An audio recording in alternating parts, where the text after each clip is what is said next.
Hi, I'm Tim Sales. How do you determine what is valuable information? Do all authors have the same value to you? Well, of course the answer is no. Everyone knows the answer is no. But if you were to ask people, what method do you use to determine if what you read or hear is valuable or not? You'll get some pretty goofy answers. I had a lady actually tell me that she determines the validity of what she reads based on whether the information is balanced. Meaning if the author gives credit to both sides of an argument, then she believes that content to be true and valuable. That's pretty goofy because based on her belief, if someone is absolutely certain about their subject, she doesn't trust or value it. Another person claimed that it depends if the website or presenter looked professional. That too is goofy and can lead one down many wrong paths. My former profession was underwater bomb squad. The information we operated on meant life or death. I learned there how to place the correct value on what I read or heard. My desire here with this short clip is to share with you how to determine whose advice to take. The very first thing you need to determine from any author you're reading or listening to is whether you're hearing their belief on the subject or is what you're hearing provable fact. I'm saddened at how people will read a person's belief on a subject and forever operate their life as if the author gave them provable information. I remember a history professor giving the class his religious beliefs as if it was factual. The sad part is there were people who took that professor's belief mostly because he appeared to be an authority to all of us. But the information he gave us on religion was his beliefs only, none of which was provable. That being said, you have to be very careful in reading or listening to statements of so-called facts that mislead you. As an example, I recently read, your odds of making big money in network marketing are lower than winning at gambling in Las Vegas. Well, factually, the highest odds you can get in Las Vegas is the roulette table at slightly under 50-50 odds. So the author's statement is true. But how the author tricked you was by implying that making money in network marketing is based on odds or chance. It's not. It's based on performance. So the whole statistic is actually irrelevant. Had the author actually succeeded in network marketing, he would have known this. The author also tricked you by taking the statistic out of context. The author didn't tell you that no business venture in the world will give you those same 50-50 odds. There is no money-making concept in the world where 50% of the people who try it make big money. So, while his statement sounded factual, it was misleading. But probably the most helpful concept I can teach you is that there are three types of authors of content.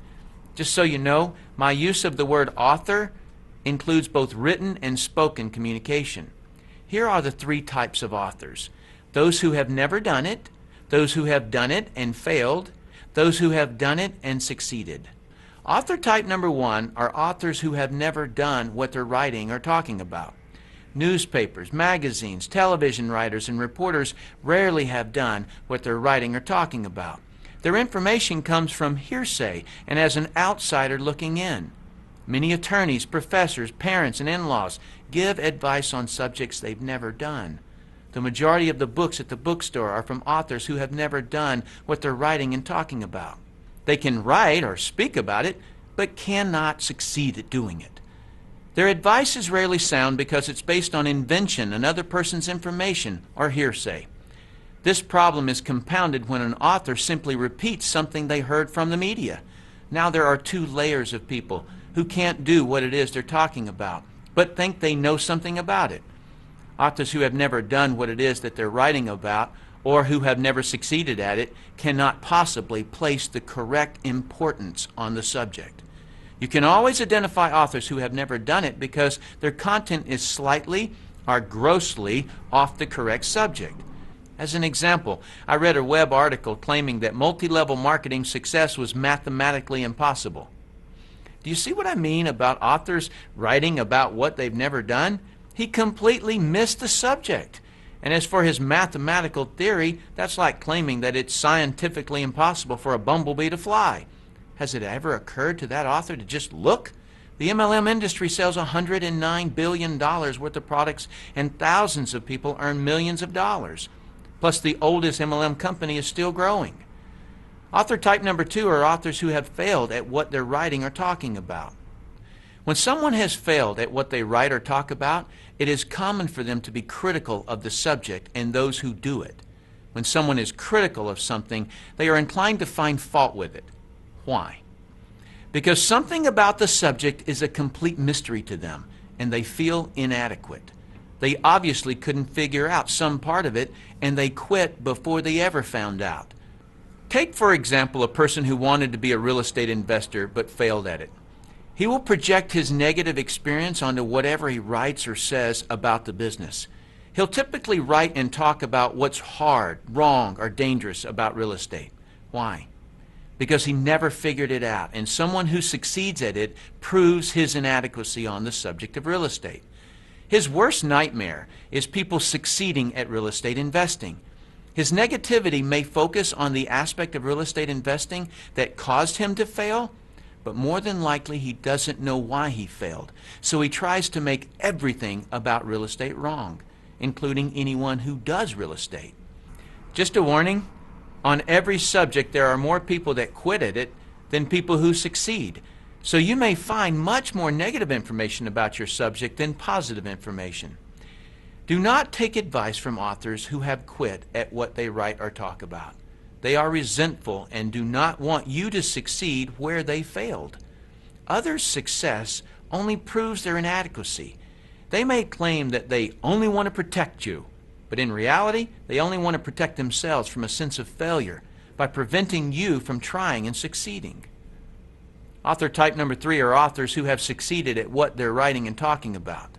If an author has succeeded at what they are writing or talking about, they are a valuable asset to you, and their advice is worth listening to.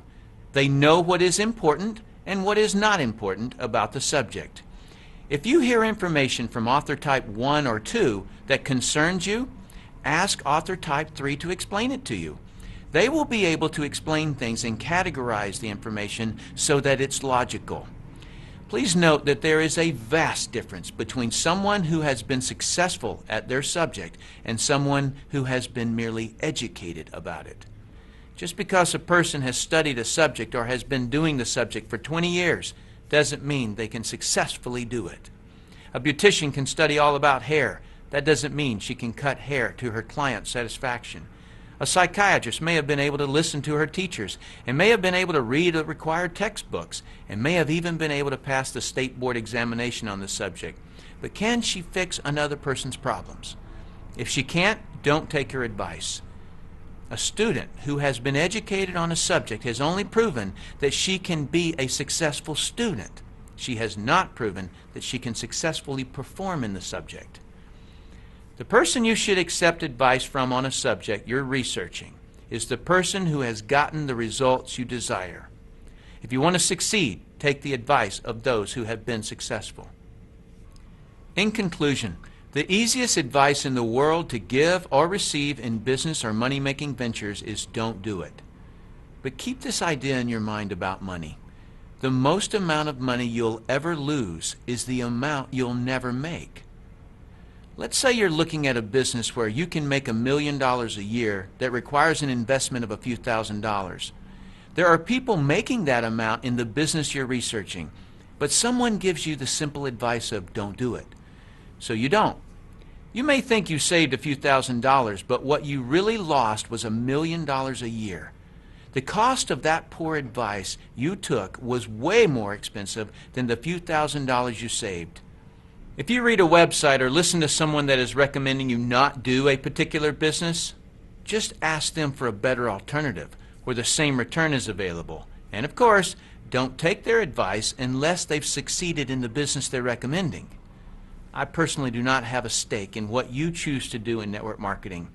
But being someone who has been financially successful, it's heartbreaking to me how many people are stopped or derailed by some author who doesn't know what they're talking about and shouldn't be giving advice on something they haven't been able to succeed at. Thanks for watching this clip.